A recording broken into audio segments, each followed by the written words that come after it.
This is Megan, she's 6. We're on the A30. It's the old road, the A30. Going down the West Country, obviously the road. But we're between Barton Stacey and Stockbridge. The reason we like this road for training is you've got these hills, can you see, in front of us? And when a lorry's in the dip, where that big yew tree is directly in front of us, when a lorry's in the dip you can't see it. So if we're in the dip here, where this old green lane crosses the road here, that's an old cattle trail, you know, used to go across the road there. You can't, so when this motor car comes here,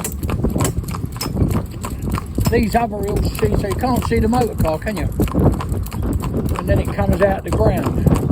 Well, most of the other hills, that's a very small one, a dip, as we'd call it. You know, a dip in the road. Get up, baby. I'm going right down, and we're going on top of that hill there, then we're going to turn right, you know, to go home. But she's doing her job well. Just walk now, just walk. Walk on. So I want to be able to try up here, to walk up here, to do anything I asked her to do. But we have to be careful. Obviously we have our flashing lights on, etc. Warning lights. And on our vehicles. Which I think is better than high-vis personally. There's nothing wrong with high-vis, I'm not knocking that, but it's in every mortal thing you see these days. You know, everybody's wearing it. If you're in a warehouse moving stuff around, someone's got one on. Years ago when it was maybe, I don't know, just the men that worked on the roads had them, then it stood out. But it's becoming, it's like all our new vehicles, we just ordered new vehicles. And they'll all be equipped with indicators, brake lights. We've got some vehicles that do it now, but with indicators, brake lights, because motorists can relate to that. They don't know anything about hand signals now, you know, or any of that. So we still have the flashing lights on. Come on, baby, walk. That's a baby, good girl. So we're going up there on that crest where that motor car's just going over now. And then we're going to turn right and go down into the village. But it's a lovely, lovely, and also the other thing is, we can go a big long distance. We could do, I think, about 10 miles up this road. So it's about 4 mile, maybe a touch over to get onto it. And we could do 10 miles on this and then drop down to go home, which would make maybe a 20-mile round trip. Obviously, you come with water and a bit of food for them and you have a break in that time. But she's going up there just lovely, you know. She loves, she likes to look at you. Go on, babe. Up you go. So we're just going to let her stand here a minute now. Oh, baby. Good girl. I want to stand still while these vehicles go by. The reason I've done it here, we've got these double white lines. They're past me in a second or two, yeah? But it's a long straight road here, so people can see and judge really well. Walk. Come on, babe. Up you go. Come on in. Good girl. That's it. So let her stand and a couple of things go by. And it's nice here because you get such a variety of vehicles. So you'll get big tipper lorries, you know, what we call a scaffold lorry, what we call a skip lorry, I should say. That's it. And you'll get something nice and bright like this coming down the road. And the rattly old thing, you know. Well, new thing that was.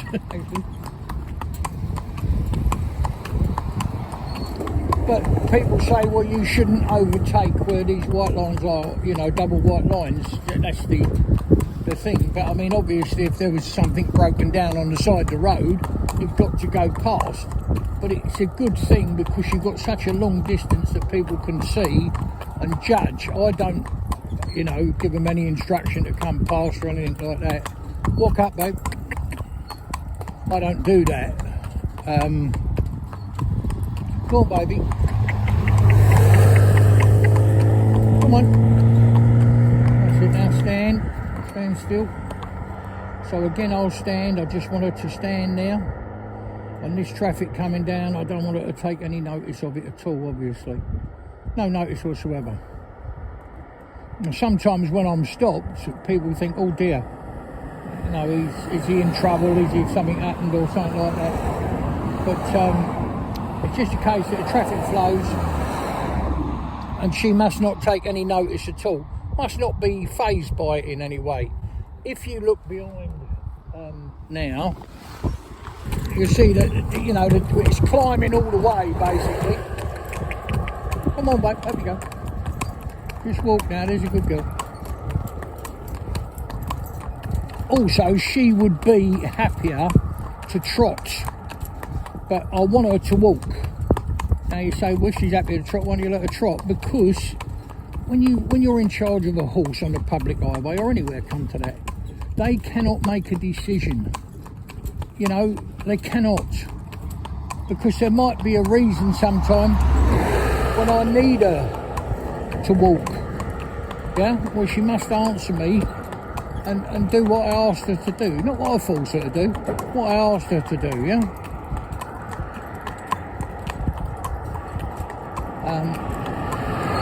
She'd dearly like me to stop by this grass here and allow her to have a bite or two, but I won't do that. You know, she can't do that because then her attention, she get a mouthful of grass, her attention's gone. It's on the you know, the mouthful of grass she's got. So if I come up here, come on, and I'll get really close to this greenery here, look, and she's only got a couple of inches. That'll do. See, she's putting her head down. I'll just say that'll do. She'll lift her head up, won't touch it. Can you see? You saw she went to put her head down. All I said to her, that'll do. And she'll just put her head up. Yeah? The other thing is, I'm just going to turn her head so you can see. She's in her windering bit. And she's in a riding bridle, open bridle, no blinkers. Yeah, because she's here for ride and drive. So it just you get the horse used to being in an open bridle in heavy traffic. Yeah, that's it. And if you say, did she walk off on her own, then no, I had the tension on my little finger and I released it to go. Yeah, we do that with them, but you know, so what I mean is exactly the same as me asking her to walk on. And also the other thing is I'm walking up here for another reason, so we can see as much, so you can see as much different types of traffic, but it's just you know, it's what they call Sod's Law. You know, there's nothing at all much on the road. But these vehicles are moving fast down here. Some people would say, oh, you're crazy taking horse on that road and like that. Let me tell you something. This has happened to me. I've been doing this all my life, and this has happened to me. I was driving up a little lane, really, like we're going to go on to in a minute. Very similar lane. I'm up there, right behind me, a car, I don't know, I didn't stop and ask, but it had a blowout. It lost control of the vehicle anyway and went straight into the front of another vehicle on the other side of the road. Stand still, baby. I've just stopped here because this will be nice and rattly, hopefully.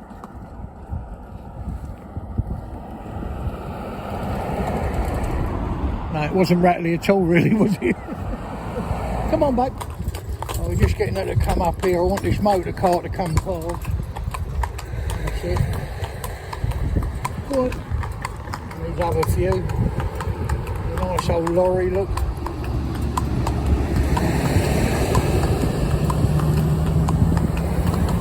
Come over, babe. Come over. Come on, up you go.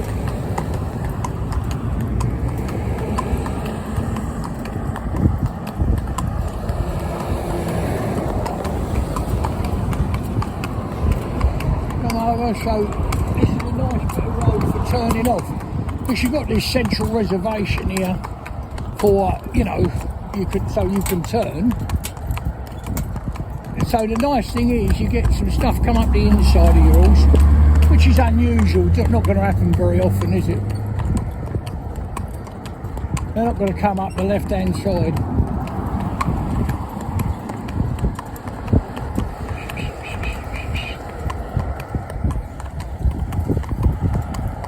And you know what we're trying to do here, what we aim to do, and you know, thankfully we seem to get it right, is them to be safe, confident and happy. Well, if she's happy, look, she's open bridle. But you'll ask me, I suppose people will say, why she got her head over, you know, to the left as much. She'll come right round and look at her. Because what we've just done is if you look this side, you can see, like even if I just, well baby, if I just turn her head a bit, it's a long time before she can see me. Now she can, yeah? Because of her mane. So then another day we'll put the mane over the other side. So she's got a clear view now, and she finds that quite interesting. So she'll look back, you know, she'll look back at me. Can you see that tuft of forelock there? What she'll do sometimes, you know, when you've been around horses a long time, all these little things that they do tell you something, educate you if you're prepared to learn. She'll do that, and then she'll, when she gets annoyed with it, she'll flick it the other side. You know, she's learned to do that, and she's learned to do that in a very short space of time, because it's only elastic band on there, you know, like a platinum band. But she'll go down here and hold all this weight back. There's two of us on board this little vehicle. The vehicle's a very strongly made vehicle. I had it made many years ago, this, or made to our pattern, what we wanted. So the steady baby, just walk now, darling. Okay, that's good. I'll put my brake on now a little bit and take that weight off her when it don't have to be. Go on baby, on you go.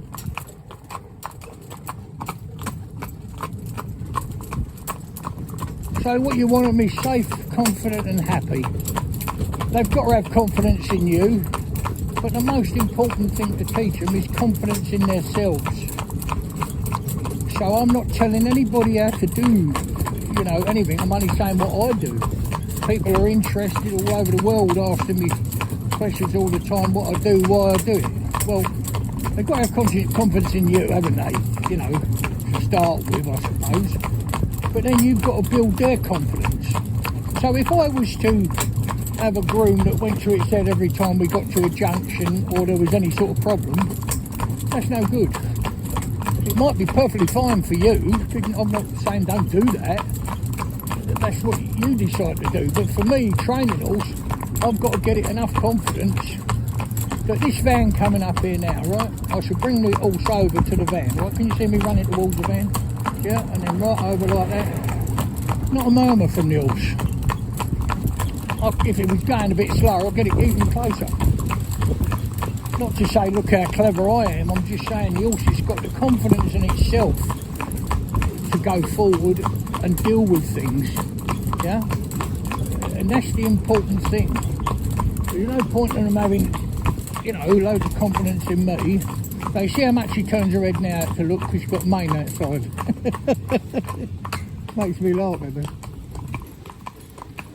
And sometimes I'll be sitting here talking.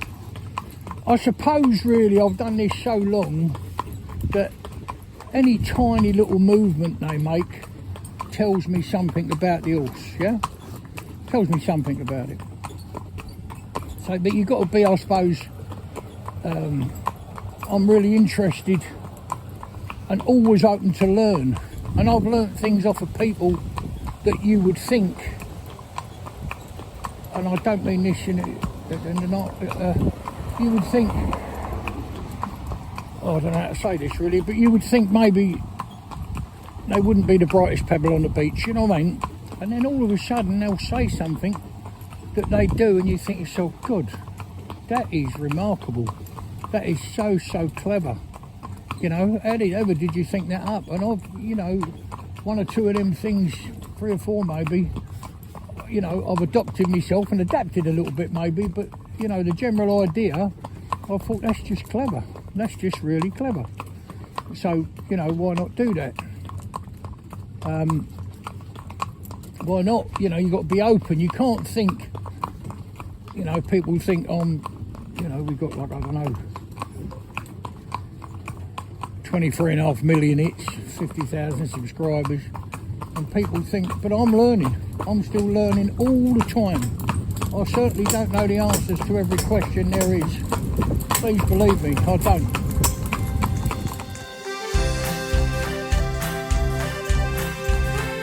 There's a smile on my face every time I hear that sound. The rhythm of the hoops as they touch the ground. And there's no better place I'd rather be than with my safe, confident horse. And there's no better place I'd rather be than with my safe, confident